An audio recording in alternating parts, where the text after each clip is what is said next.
Bonjour à tous.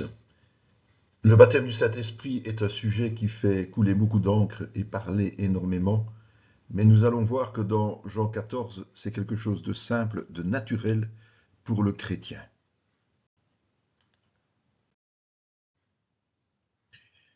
Jésus attend de notre part une vraie preuve d'amour. Et cette preuve d'amour, nous pouvons lui donner au travers de notre obéissance, et ce, dès notre conversion. En contrepartie, il nous garantit d'intercéder pour que le Père nous envoie le Consolateur de manière définitive. Ce Consolateur, c'est évidemment le Saint-Esprit. Seul celui qui est né de nouveau le connaît. Mais encore, faut-il le recevoir en soi, c'est ce qu'on appelle le baptême. Comme indiqué, il est l'Esprit de vérité, raison pour laquelle il est nécessaire de vivre dans l'obéissance pour le recevoir. L'Esprit ne peut cohabiter efficacement en nous si le péché est présent. En la personne de l'Esprit, c'est Jésus qui vient à nous. Nous engager dans ce processus d'obéissance, c'est provoquer un mouvement d'amour réciproque entre nous, le Père et le Fils, qui peut alors se dévoiler intimement. Finalement, c'est la Trinité entière qui fait de nous son temple au travers du baptême de l'Esprit. L'obligation de marcher dans la vérité est un décret établi par le Père, parce que c'est son Fils qui a donné sa vie pour nous. Vivre de la désobéissance volontaire et continuelle après la nouvelle naissance, c'est donc transgresser cet ordre et démontrer notre absence d'amour et de reconnaissance envers notre Sauveur et Seigneur.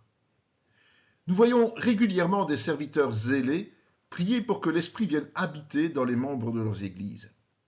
Ils ont fait de l'imposition des mains, qui est certes une réalité dans certains cas, on a quelques exemples en actes, ils ont fait une méthode quasi systématique, comme s'ils en disposaient à leur guise.